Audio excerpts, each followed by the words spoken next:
Why is it so crooked? What have I done? It doesn't do any good. There you go. There we go. That's right. The revision result can be adjusted by the maker. Okay, that's fine. Pacinian corpuscles tend to be fast responding and fast adapting, and it tells you vibrations. So if we had an earthquake here, the Pacinian corpuscles would pick it up. But you don't have any Pacinian corpuscle. Well, you do have some on the soles of your feet. So if you're standing up when an earthquake occurs, you usually, unless you sway from side to side a great deal, then you really don't recognize it. Meissner's corpuscles are touch sensitive and have large receptor fields. They're fairly numerous. Meissner's corpuscles respond to change in stimuli. They fire rapidly and they adapt quickly. They detect localized movement. They're more generalized touch receptors than Merkels discs, and we're going to talk about Merkels discs right now. There you go. Merkels discs are less numerous than Meissner's corpuscles and provide more sensitive information. If you are an artist, your Merkels discs are very sensitive. Merkels discs are slow adapting, so they give accurate information of what the individual is touching over time. They also have a small receptor field, which gives them greater sensitivity to spatial resolution. So the individuals who are good artists, of course, have very sensitive Merkels discs. They may have more Merkels discs than people normally have, than people who aren't artists have. Potentially, of course, everybody has the same number of Merkels discs or a similar number of Merkels discs. But what happens is that by doing various things like getting your hand slammed in a door or whatever, you damage the Merkels discs, so you don't have the sensitivity that some people don't have the sensitivity that other people have. If you've ever been around a pianist, they're always very sensitive as far as their hands are concerned, because their fingertips are very sensitive, and they strike the keys at a certain level, and it has to do with the sensitivity of their Merkels discs, as strange as that may seem. But if you're a car mechanic, of course, you're stressing your hands out a great deal. So the probability that you can repair cars all day and then go home and draw gorgeous pictures is fairly remote.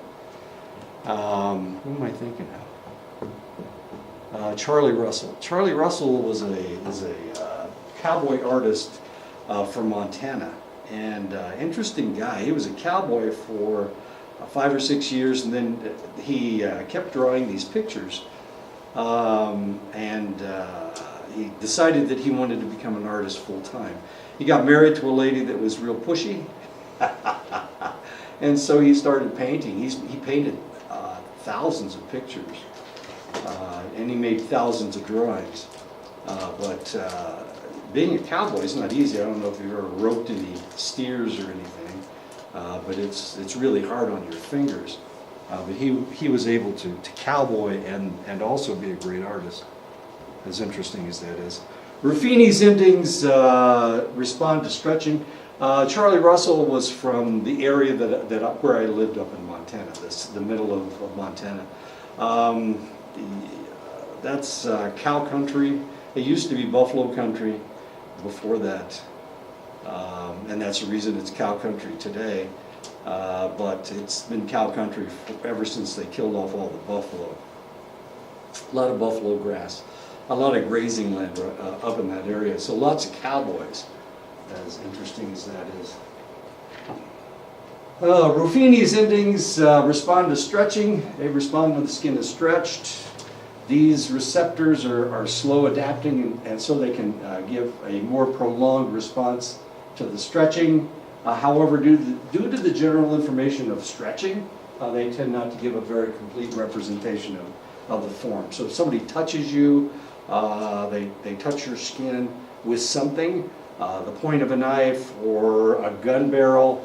You really can't tell what it is. It could be a candy bar, which I've seen that in movies where people use candy bars to hold people up, or fingers. You really can't. You can just feel the stretching of the skin and not much else. Not very specific. Nerve fibers from the skin surface run to the spinal cord. Somatosensory impulses are transported to the brain along two major pathways. The dorsal column system ascends to the medulla, and the anterolateral system crosses the spinal column and ascends to the thalamic region of the brain. This system seems to mediate pain and temperature sensation.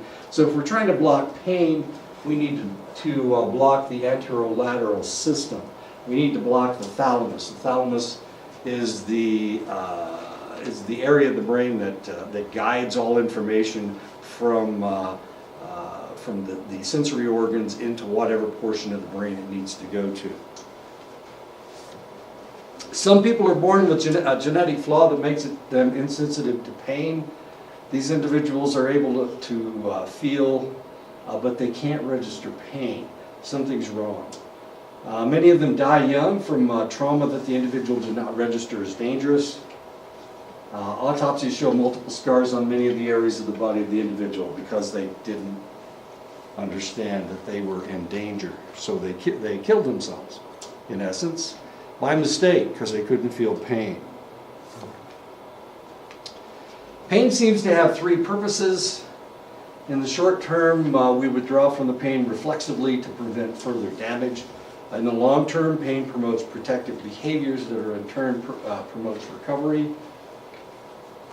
If you've ever seen a dog that was hurt, we got a dog that hurt his foot. Something happened to his foot. And he's not moving very well. He sleeps a lot. He's relatively inactive. He licks his paw all the time. And this is known as grooming. They will eat and they will drink a great deal to repair the injured area.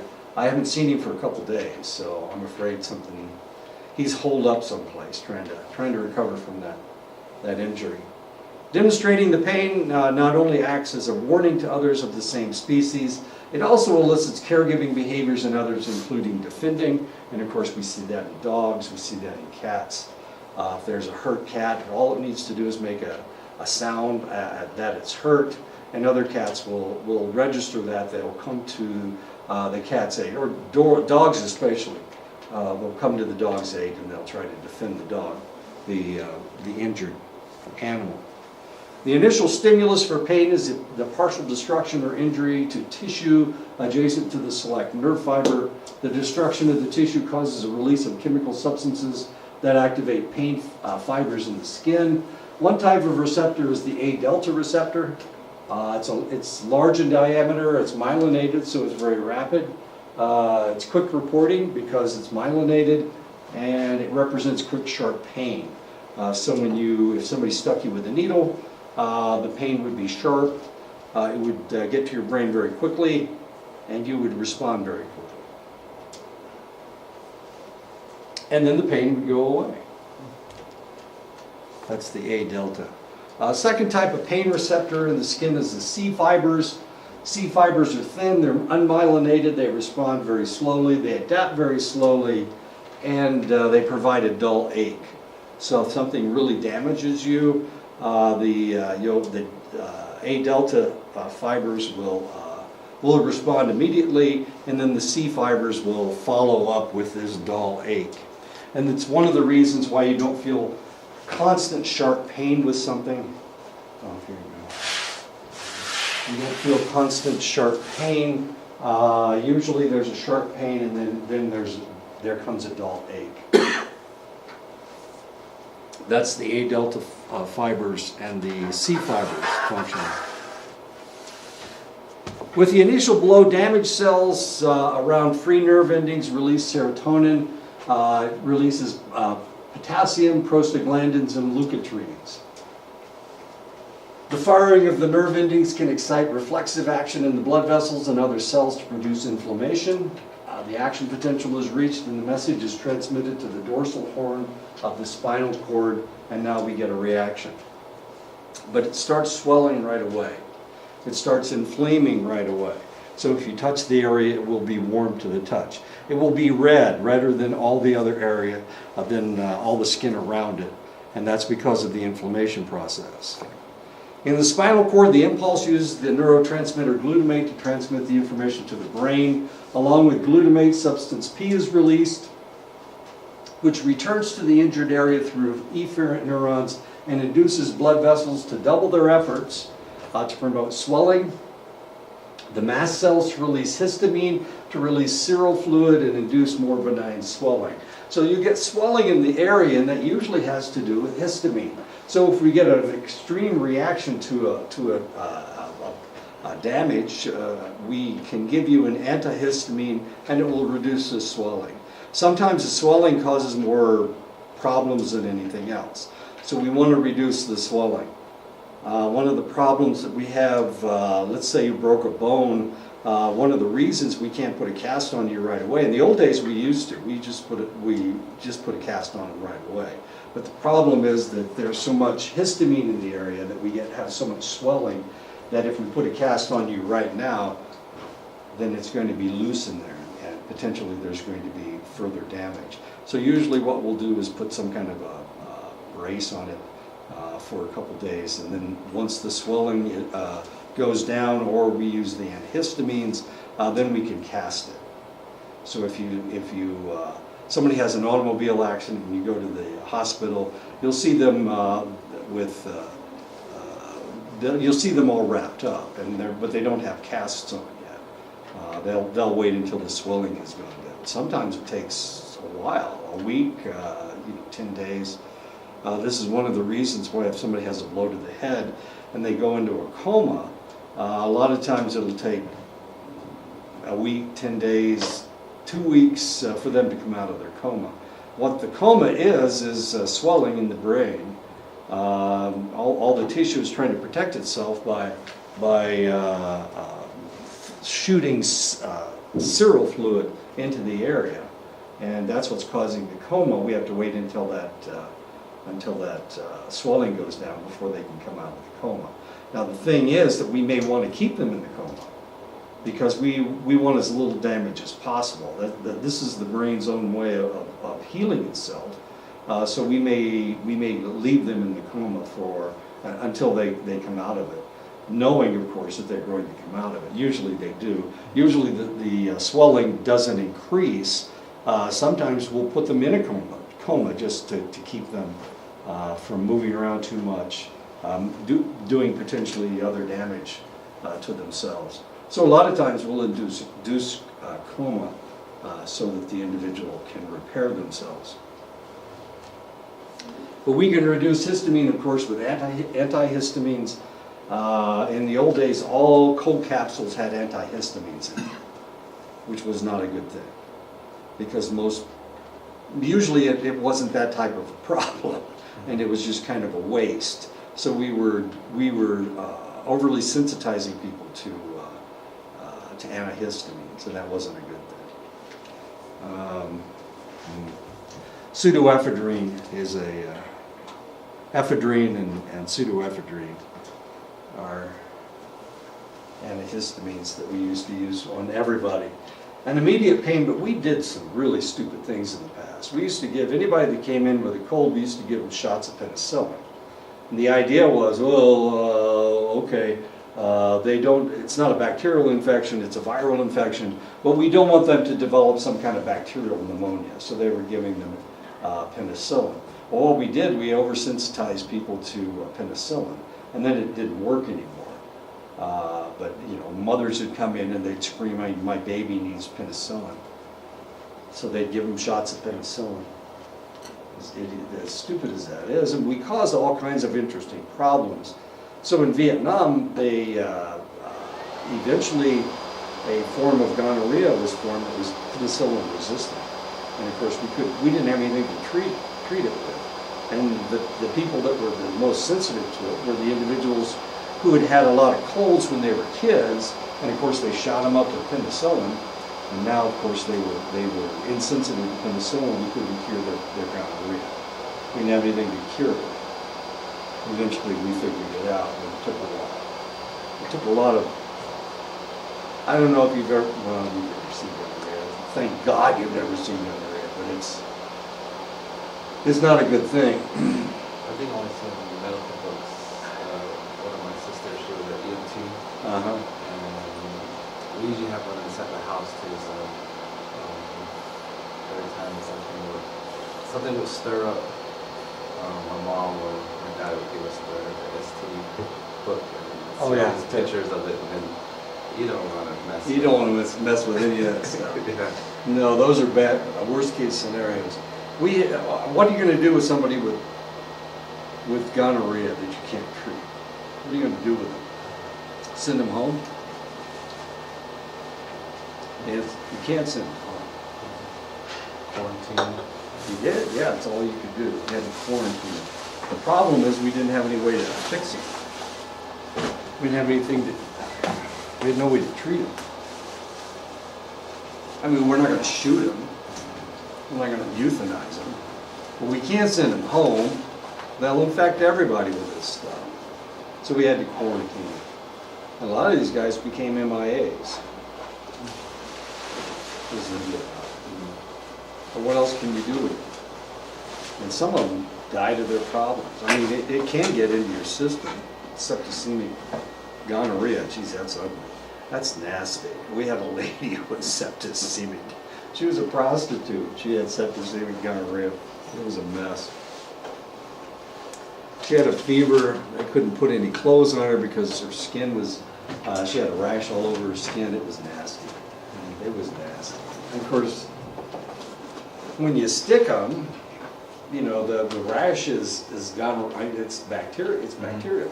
You know, so if you can't touch her, because she's covered with gonorrhea.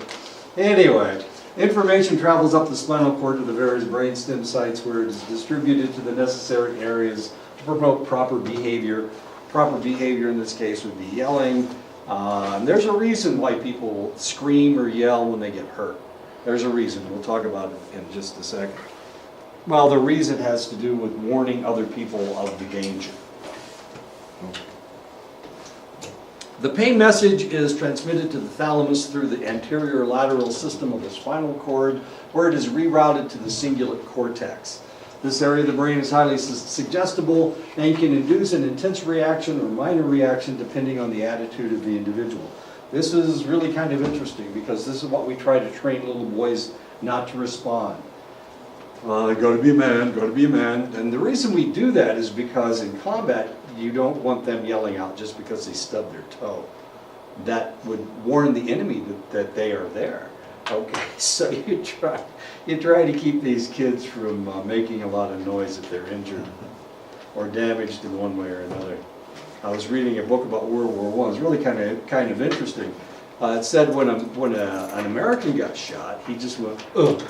He grunted. And when he said when they shot a German, the Germans would scream like a little girl. So it was the way they were trained to handle pain, as odd as that is. So it was Lost Battalion. They were pinned down by all those Germans.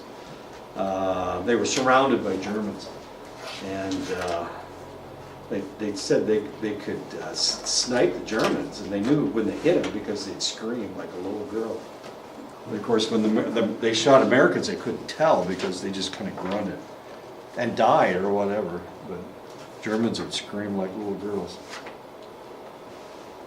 Chronic pain is difficult to control because even when a pathway is blocked or severed, the pain message tends to find a way around the block. And this is the reason why we have so much trouble with opiates.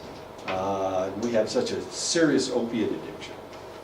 So how in the world, what do you do? What do you do with when somebody's in chronic pain, has chronic pain? Well, what you do is you increase the level of opiates. Yeah, I know. So what else can you do? Well, you can try other things. There's a lot of different painkillers out there. There's naproxen, there's Toradol, there's ibuprofen, and all of these things block different areas of the pain receptor. I mean, what do you do? Well, what they have been doing since 2000 is giving people more and more opiates is what they've been doing. And now we've got just a god-awful problem. As a matter of fact, I've got a sheet with all the statistics on it, but I was going to make you guys a copy and I forgot. Actually, I got a lot of grading to do. So last night about 10 o'clock, everybody, all my colleagues started emailing back and forth going, "Oh my God, I can't get on the internet." It's been down since Saturday, dude. Yeah. Yeah. It came back on yesterday. Came back on last night about 6 o'clock. Yeah. I was checking it like every 15 minutes. I was checking. I had so much grading. I still have so much grading to do. But I busted my tail last night, and all these people are going, "I can't put my grades in," and it still won't accept grades yet. So we'll see what happens. It's just too funny. But they were trying to get an extension on the midterm grades. I don't know if that's going to happen. Okay, so what are we doing? We're blocking pain. This may be because of the transmission of pain messages is modulated at so many points. And we're talking about pain making its way around the block. So if you've got lower back pain, which is a very common pain, or pain in your neck, we get a lot of vertebral problems in the neck because if you've ever been in a situation like an automobile accident where you get hit, your head just flaps from side to side. So you get a lot of damage in the vertebral column. The neck is not a very stable. It's not a very stable area. So you get a lot of movement in the head. If you've ever fallen off the back of a motorcycle, then your head's the first thing that hits because your head's so heavy. It weighs 3 pounds and it's on top of this little stalk of a neck that you've got. The longer your neck, of course, the more movement that you'll get out of your neck. It's really hard I don't know if you've ever fallen from any heights or anything, but the hardest thing in the world is to control your neck. I fell out of a helicopter one time and I tried to, it was hard. I fell out face first and I needed to, and before I hit the ground I made a somersault and I tried to tuck my chin in against my chest. I didn't break my neck and I didn't break my back, and I was really lucky that I hit a relatively soft area, but the point is that here I am trying to control this stuff, and I only weighed about 115 pounds at the time, and it was almost impossible to control. But luckily I was able to tuck my chin in against my chest before I hit, and I hit on my shoulders. Real hard. Prolonged pain messages. My wife was in a Bradley vehicle. It's a troop carrier. It's an armored troop carrier. The thing rolled over, and every time it hit another side, she hit again, and one of the areas that she hit was her neck, and she had to have 3 of her vertebrae fused, and they took out the spongy pads. Anyway, yeah, she hit her hips. Now she's had her hips replaced. She landed on her wrist and she had carpal tunnel surgery. So, yeah, it's really hard to control yourself when you're flying through the air. Of course, she's rolling over and over, and every time they rolled down a hill, and or it was actually on the side of a mountain, and they rolled down that mountain, and every time another side would hit, she hit another part of her body. Fairly lucky, I guess. She didn't do any damage at the time, but she's had all these things done to her since she got out of the service. She had her neck, the vertebra in her neck fused. She had the carpal tunnel done, and last summer, of course, she had both hips replaced. So eventually it catches up with you. It means that you've done it. Yeah, what happens is In this case, there was damage that was done, but she was able to, it wasn't enough damage that they had to repair it right away. But of course, it changed the way that she moved. You know, she's holding her neck in a different fashion.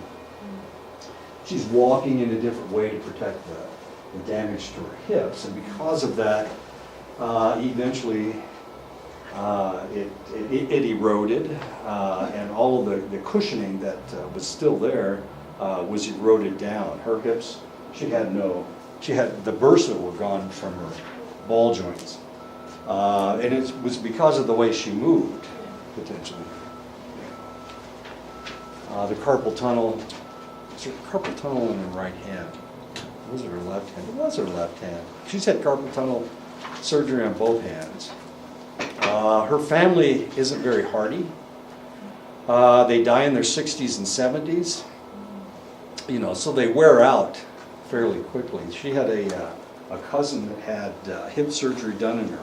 She had both of her hips replaced in her 40s, and she had another cousin that had one of her knees replaced in her 40s. So they wear out real fast. I don't know. Maybe some people are hardier than others. You know, my mother lived at 98. She never had anything replaced except they took out her gallbladder. She lost her gallbladder,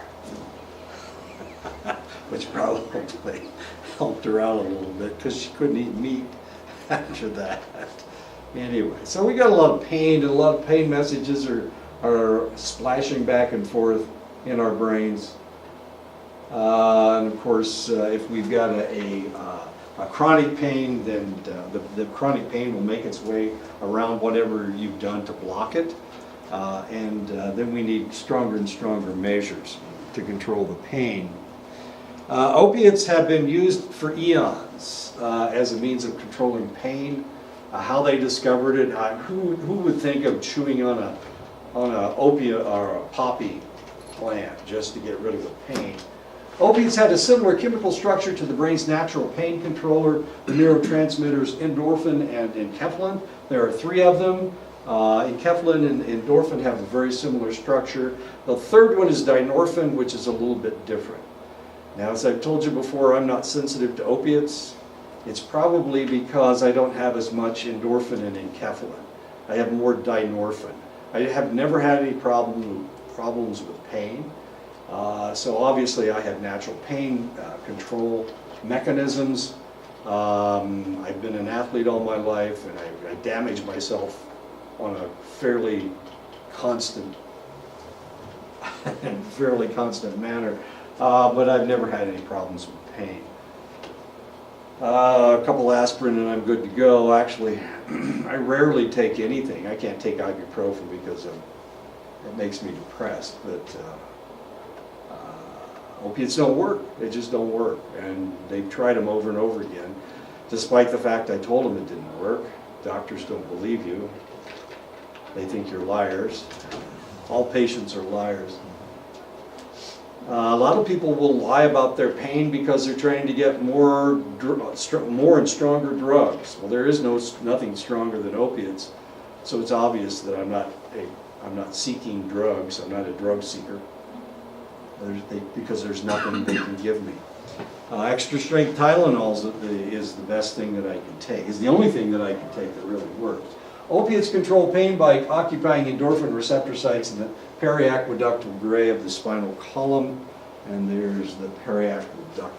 And this is the gray area of your spinal column. Okay, anyway. Anti-inflammatory drugs such as ibuprofen and acetaminophen block prostaglandins and leukotriene synthesis at the injury site. There are 2 different chemicals. Acetaminophen is Tylenol, ibuprofen is Advil. 2 different drugs. For the longest time, ibuprofen was prescription only, and then in the 90s they commercialized it. And at that point, of course, anybody could buy you could buy all the ibuprofen you wanted. I remember when it first came on the market, it was touted as the next great painkiller. There are other things out there that to block pain. Naproxen is one of them. Aleve is naproxen. Toradol is another strong painkiller. It's another chemical structure that blocks pain.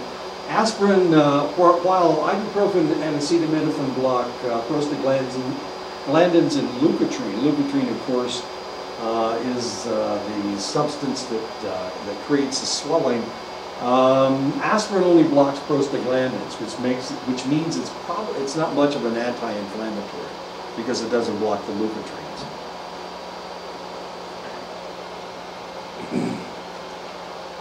We can stop pain just by rubbing the area that's injured. If you rub it, it stimulates endorphins in the area, and that'll block the pain.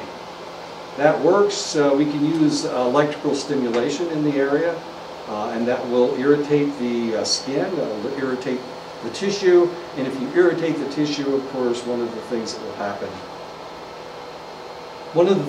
happen is it will induce the endorphins as well. Electrical stimulation that we use is known as transcutaneous electrical nerve stimulation, or the TENS unit. I was working in, where was I? I was in Oklahoma when they came out with this thing, the TENS unit.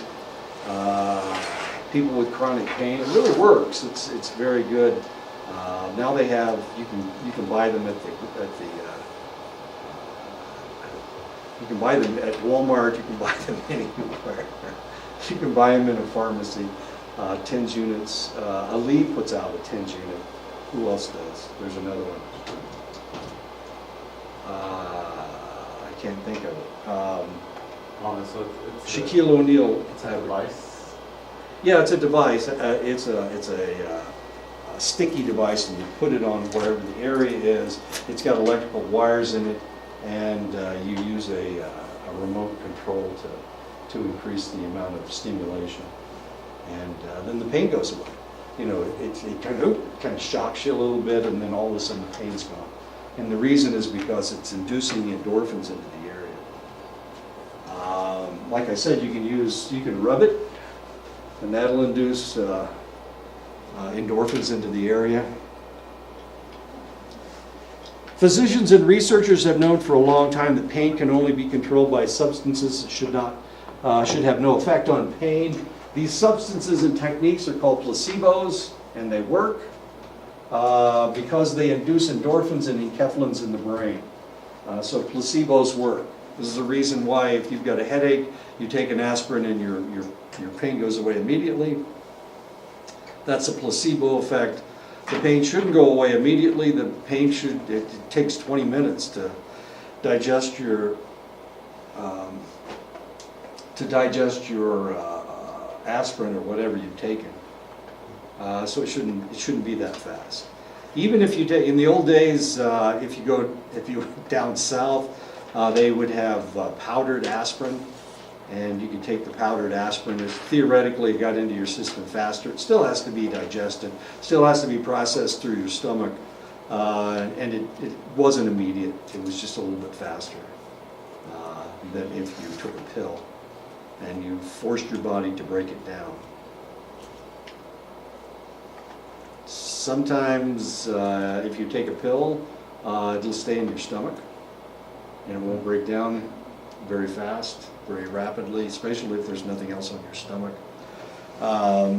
So it all depends on how fast your pills are getting into your system. I take a handful of pills every morning. What do I take? I take aspirin to thin my blood because I've had a heart attack.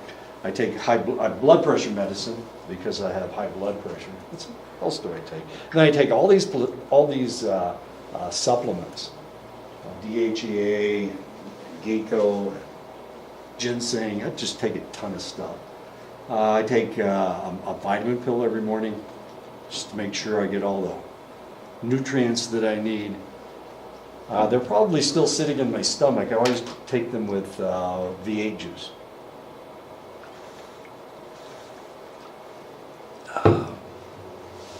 There you go. I get my vegetables and I get all my supplements at the same time.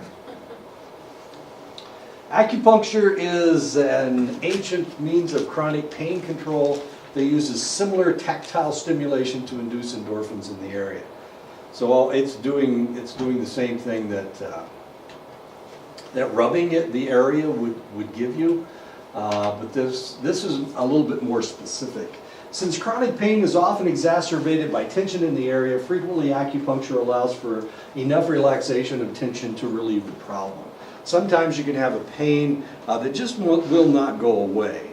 And usually the problem is that, especially if you haven't taken anything for it, but usually the problem has to do with tension of the muscles. Your muscles tense up to protect that area. They're trying to protect the injured area, the damaged muscle, whatever it is. It's trying to protect it. Well, sometimes that muscle will repair itself, and sometimes it will repair itself the next day. So one day you've got a muscle strain, the next day you're fine. Your muscle has repaired itself. However, the muscles in the area will maintain their being tightened up. So you think that you still have the problem. Well, sometimes you could just take an aspirin or an acetaminophen or an ibuprofen, and it will relax the muscles long enough for the other area to not feel the problem. This has happened to me several times. I thought my knee was damaged. I thought my calf was. I had a pulled muscle in my calf. It just would not go away. I took one pill, and it's gone. It's completely gone. Was it magic? The answer is, yeah, it was magic. I had muscle tension that was trying to protect that muscle. And what I needed to do was take a pill that took the pain away, and so that the muscles could relax. I took one pill, and it was gone. So you might try that the next time you have a problem, a back problem, or a muscle problem. You might try just taking, acetaminophen or ibuprofen or aspirin, and it may go away almost right away and not come back. It's a miracle, but it has to do with muscle tension. The body normally tries to control pain through endorphins and enkephalins and non-opioid receptors. This allows the injured to flee to safety and not be hobbled by their injuries. So if you damage yourself, we see this in combat. Somebody will get shot, or they'll get hit with shrapnel, they'll get hit in the head, and you think, my God, how in the world is this guy ever moving? Well, the pain, they're actually feeling no pain, which is a good thing. And they won't start feeling the pain until they get someplace safe. The human body has the ability to ignore pain if it has to. Remember, it has to go through the spinal cord in order to register pain. And sometimes it just blocks it. This happens with football players. Sometimes you'll see a football player come off the field and he's holding his hand, or people are looking at his hand and going, oh God, you're bleeding, and he doesn't even feel it. And then of course, once he sees it, then his brain starts registering what his spinal column is blocking, and then of course he starts feeling the pain. Or his fingers will be out of joint or something. Really strange, the amount of control we have over this stuff. Emotion is a strong primer of either pain expression or pain control. If maybe you watched a movie where an individual was shot, they didn't realize they were shot until afterwards. That's very real. It happens all the time. People don't realize how much damage has been done until they are in a safe position. Their brains are blocking all information coming in about pain. I've seen people that were shot who were able to run, even though they were shot in the legs. It looked like, as long as there's no bone damage, it's just tissue damage. A lot of times they won't even register the pain, and they'll just sprint. And then when they get someplace, all of a sudden their muscles will lock up and whatnot. Now they can't move, but whereas before they were able to get out of danger by running. And that is the end of chapter 8. So this is the 9th week, and I'm starting on chapter 9, so I am caught up in this class. I know you guys are very impressed. Don't have to tell me, I understand. And you're right. The next chapter is about, oh, thank you. Hearing, taste, and smell. And the vestibular perception. Vestibular perception has to do with movement. It has to do with recognizing where you are. If you're ever in a, here I'll take it. If you're ever in a roller coaster, sometimes you're upside down, sometimes you're right side up, sometimes you're being flipped to one side really fast. If you've ever been in a helicopter taking evasive action, helicopters are really kind of, they're like roller coasters because they, I don't know, they flip you from side to side. Usually you try to lock yourself down someplace, but if you're a door gunner or something, you can't do that. You got to just hold on. Usually they'll tell somebody when they're taking evasive action. They'll tell the door gunner when they're taking evasive action. That's why everybody's got a headset on. Everybody's got the helmet that holds the earpieces right next to their ears because they need to tell people what's going on. The pilot does. The more he talks, the more likely he's going to keep people in the helicopter. It's really not easy to fall out of a helicopter because you've got the downdraft going, so there's wind blowing against the doors. If the doors are open and you try to step out, it really doesn't work very well because you've got wind blowing down, so you can't really go anywhere. You can, but yeah, anyway.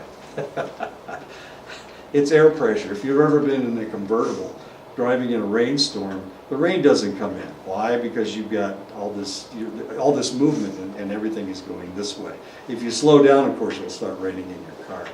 But it's the same way with a helicopter. Why am I talking about this? We're talking about vestibular perception. Okay. Anyway, so when they bank to one side or the other, usually they'll warn you that they're doing it so that you don't go rolling out of the helicopter. Sound is a repetitive change in the pressure of the particular medium, commonly air or water. In the air, air particles are moved by a vibrating mechanical system. The mechanical instrument moves away from the resting position and compresses air particles, causing the air pressure to rise above atmospheric pressure. A single alteration of compression and expansion of air is called a cycle. The reality is there is very little quiet out there. There's almost always air pressure.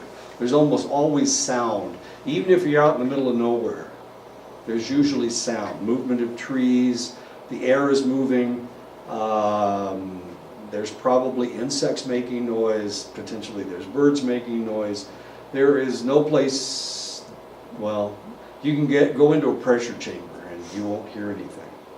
Or you think you're not going to hear anything. There's actually no sound, but what you're hearing is your ears trying to find sound. That's what you're hearing. It's really kind of interesting. We'll talk about that. We'll talk about that in a minute.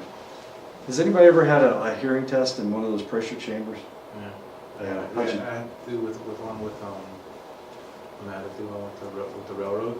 Oh yeah, of course. So they ask you which side can you hear? Can you hear from your right side or left side? Right. How about both sides? And you have one that's in the back of you, and top of you, the bottom. Right. And you're sitting like in the box. Right. And you're on the other side of the window. In the glasses this thick, you know. They do that with military people because almost all military people have lost hearing at some level, depending on what they've done. But almost nobody gets away without some hearing loss. I had tinnitus because of some of the things that happened, some of the explosions I was in.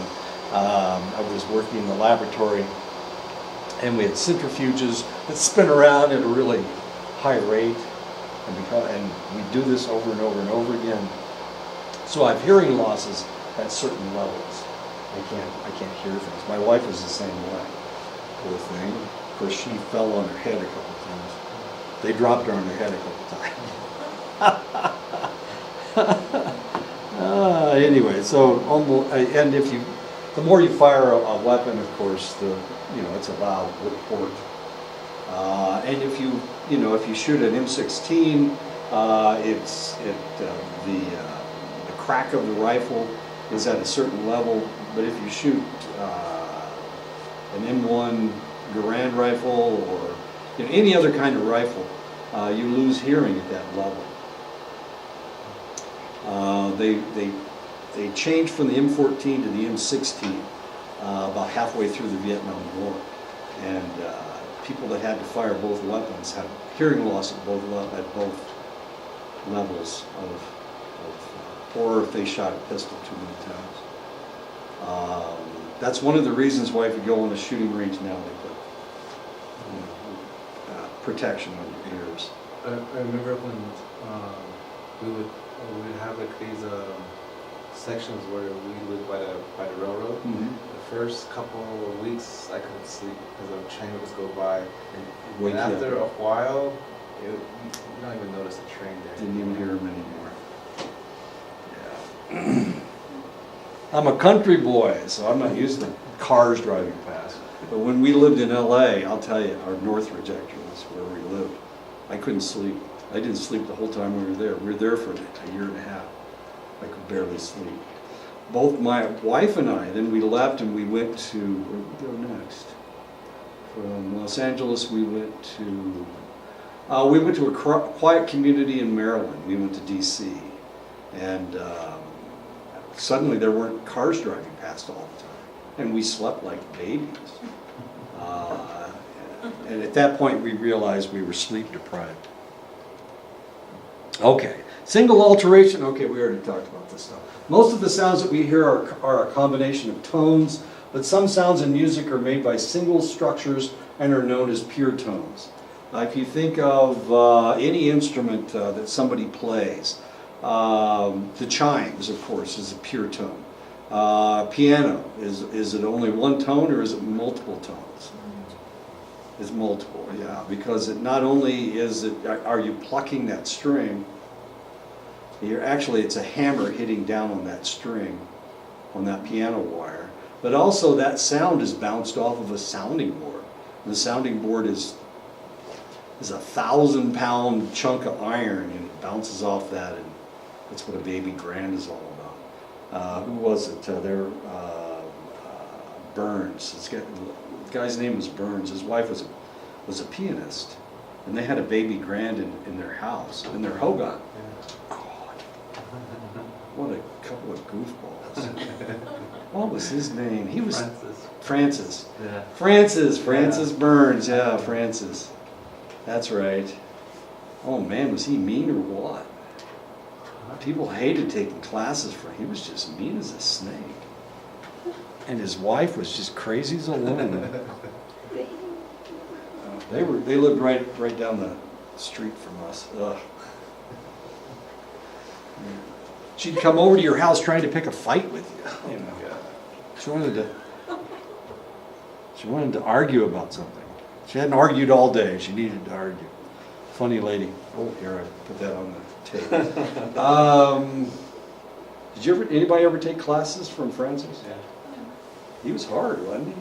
I think it was, as long as you know your abbreviations and chemistry. It's a piece of cake. Yeah, okay. Well, good. I guess I got the wrong message from people.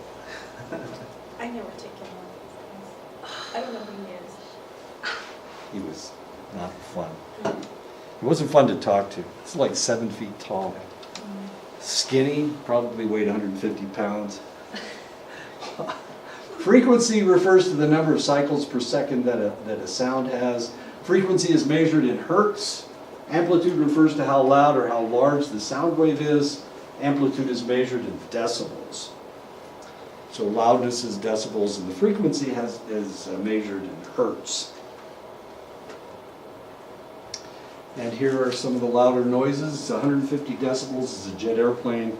And of course, you guys have probably never been that close to a jet airplane, but living on an Air Force base, This was in Misawa, Japan. The running trail went right behind the, right behind the where they took off. And they would sit at the end of the runway and they would rev their engines up. And then they had a blast plate and they would fire their engines against the blast plate and then they just take off. Of course, that's the way the Navy does it. It's a quick takeoff, rapid takeoff. But you'd have to run past this blast plate at the end of the runway. And of course, the American airplanes were loud as all get out, but the Japanese airplanes used suppressors on their, it's like using silencers on a gun. But the Japanese airplanes, the Mitsubishis were pretty quiet, but the American F-4s were just loud beyond anything you can imagine. Anyway, it's about 150 decibels. If you've ever worked in a factory, lots and lots of noise, lots of clanging. Industrial noise is about 110. If you've ever used a pneumatic drill, a drill to break stone. I used to work in a concrete block plant. We had a handheld pneumatic drill that we'd have to chip off the concrete off the side of the machine that made the concrete blocks. Stereo music's pretty damn loud, so if you turn your stereo all the way up, it's somewhere between 90 and 100 decibels. Inside your car is pretty loud, especially my car because it's a convertible. Well, my Miata anyway, it's about 80 to 90 decibels. Marius and I were driving over to Shiprock the other day. We were trying to have a conversation. That was in the Miata. That was a bit of a trick. We were yelling at each other. Your office, not my office, of course, because I'm away from everybody, but it's usually about 70 to 60 decibels. Your bedroom at night is about 40 decibels. Falling leaves hitting the ground doesn't make a whole lot of noise. Whispering is only at about between 20 and 30 decibels. So not bad. 50 horsepower siren at a distance of 100 feet, jet airplane at 80 feet from the plane. Yeah, it's pretty loud. Right. Yeah. What about someone that's been in a ship? A ship? A ship? Yeah, like you're on a ship. Constant noise because the engines are running all the time. So there's that constant droning of the ship, of the engine, depending on what type of engine it is. If it's diesel, it makes a noise that's fairly loud. If it's nuclear powered, are we talking about a military ship or are we talking about Just a regular a military ship. military ship? Well, it all depends on whether they were nuclear powered or not. Nuclear power tends not to be very loud, but diesel engines, of course, it's the constant. It's just like a car. A diesel, makes a little bit louder noise. So there's the vibration that's going through the ship. Also the noise that's in the ship. Anything else that's happening. They're firing weapons or practicing or whatever. It's all steel, so when people walk on the steel, it's not quiet. You can hear them. You can actually hear people walking on. This is concrete, of course. Yeah, it's pretty loud. So it would be 150 maybe? Oh no, it's not that loud. Oh, it's not that loud? Maybe, No. Probably somewhere in here. Oh, okay. Somewhere 90 to 100. Okay. Probably, just a constant thing. And they have hearing loss. Naval personnel on ships, depending on what type of ship it is, how big it is. Aircraft carrier is one thing, but on a relatively small ship, like a destroyer, or it's a little bit louder. The more metal you have, the more dissipated the sound is. The smaller the ship, the louder it is, the worse it is. So there's just about no job you can have in the military that's quiet, unless it's all office work. Right. Yeah. And even if they they go into the office. They still had to go through training where they had weapons training with all those loud noises. And the one thing, well, of course, I trained during Vietnam, but they trained us without anything on our ears, or even any earplugs, because they wanted us to hear the commands. You know, stop firing, idiots.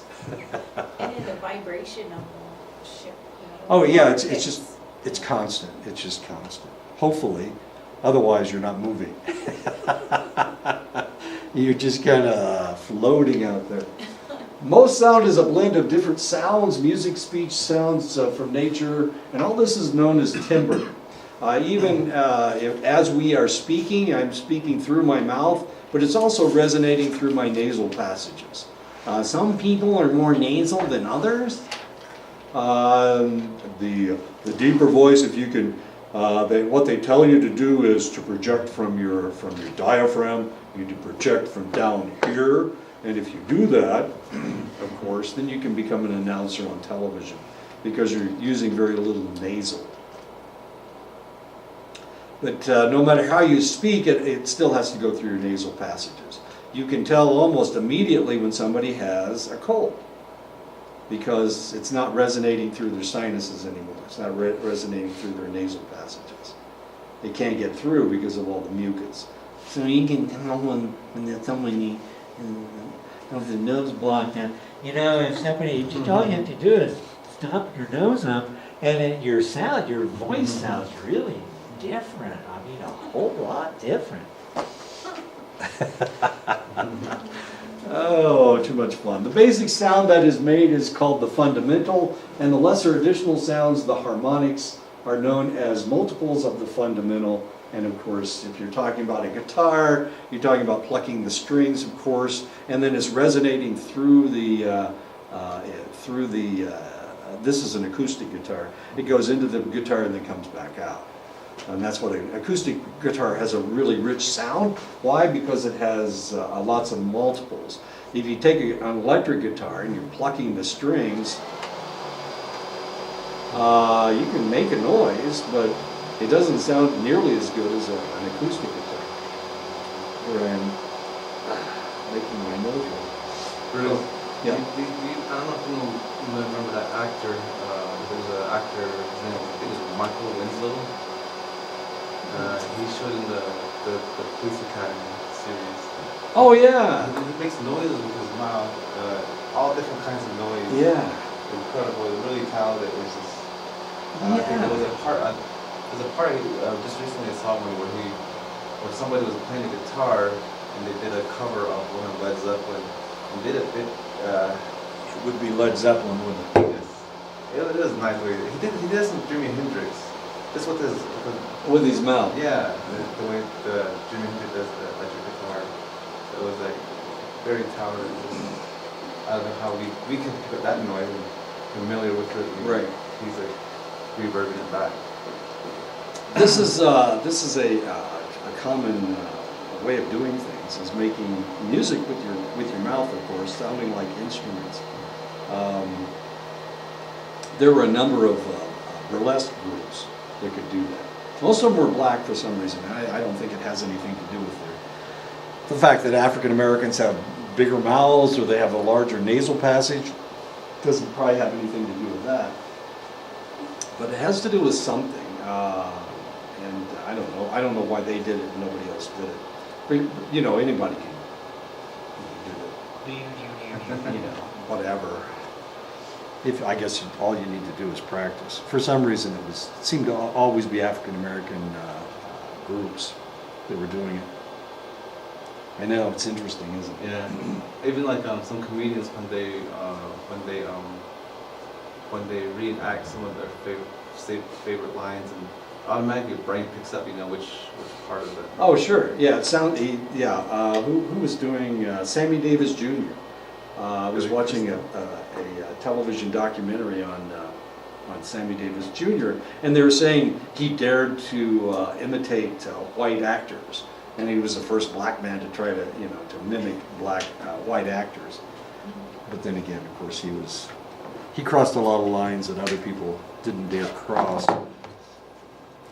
Kind of an interesting fellow, but yeah, he was a good mimic. Lots of people are good mimics. Some people, Rich Little, for example, could do just about anybody, somehow, for some reason. Anyway. Matt Damon does Matthew McConaughey. I don't know. Interesting. This is Clark Gable, and the reason I've got Clark Gable there in his Air Force uniform is because he's got big ears, and we're going to talk about ears. The hearing apparatus is the ear, of course, which is constructed of three parts: the outer ear, the middle ear, and the inner ear. I don't know why inner is capitalized, but I did. The outermost portion of the ears is the external ear, or the pinna, and that's what we see here. This is the pinna.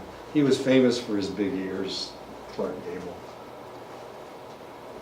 He was very attractive, or at least some women found him attractive. He also had bad teeth, which was kind of interesting.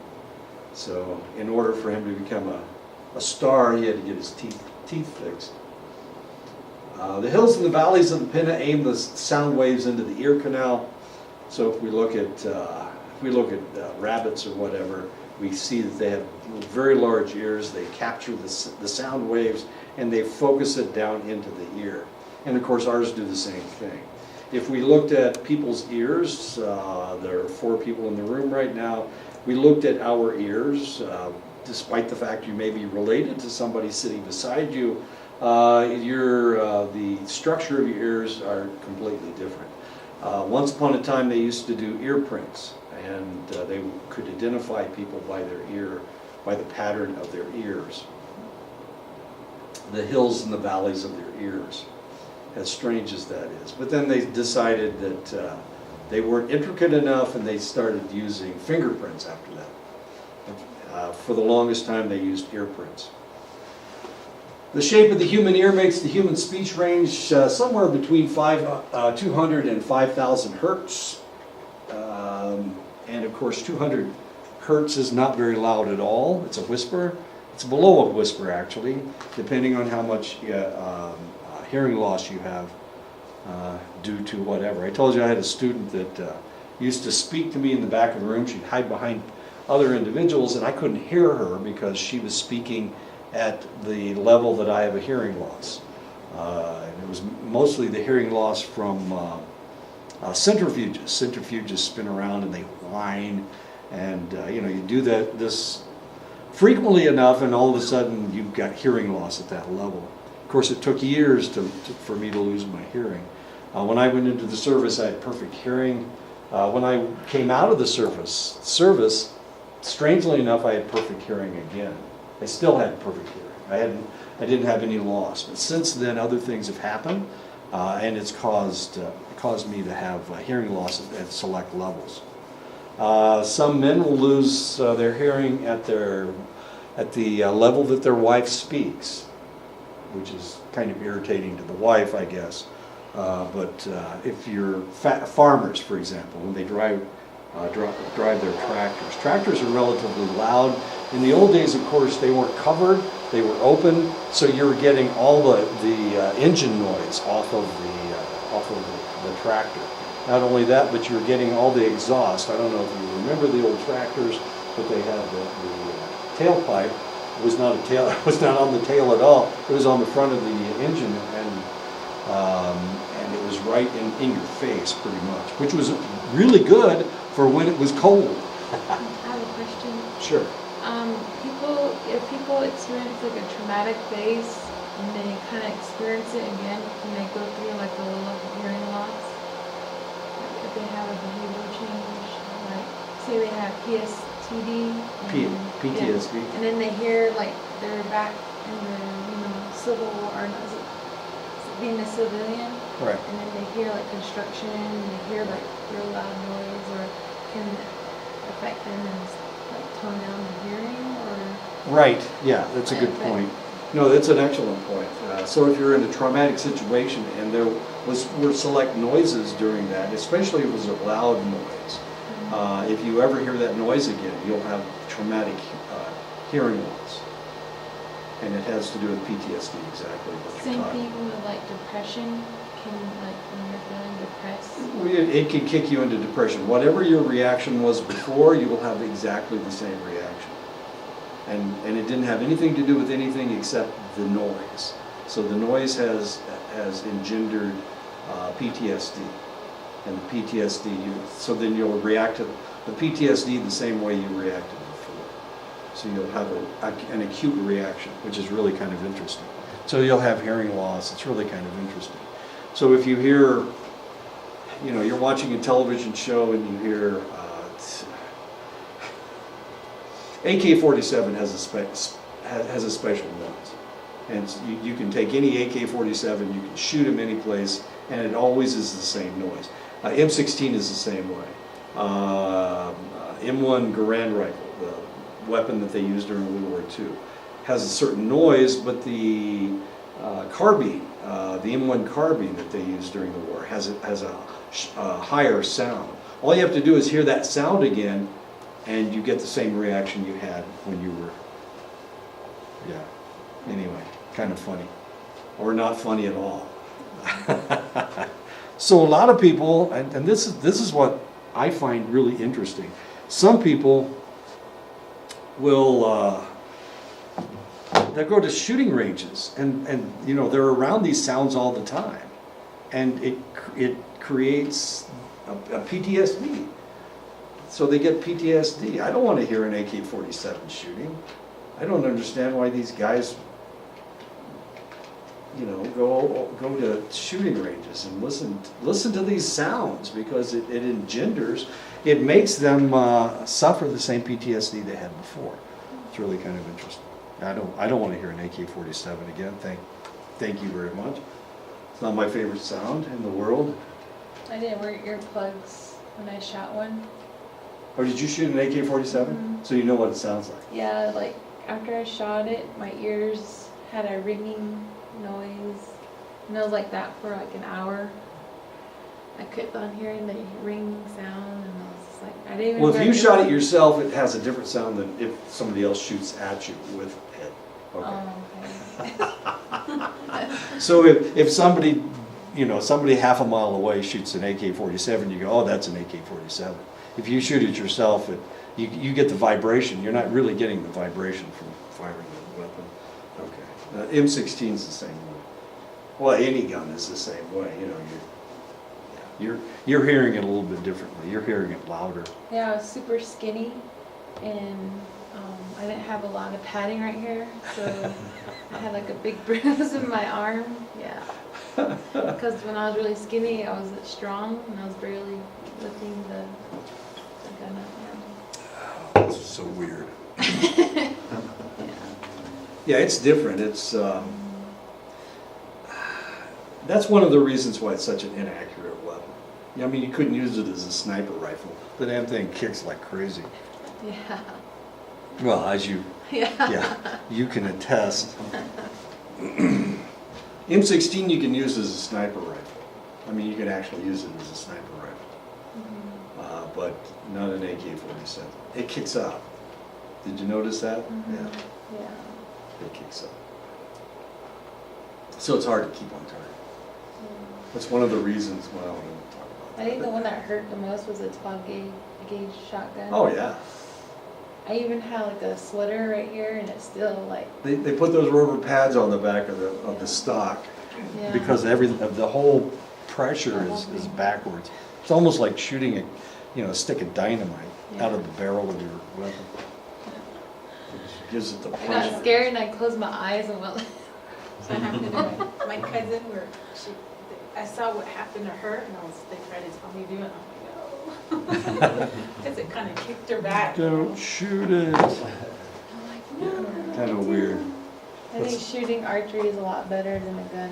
Well, it's all the pressure is going this way instead of coming this way. way.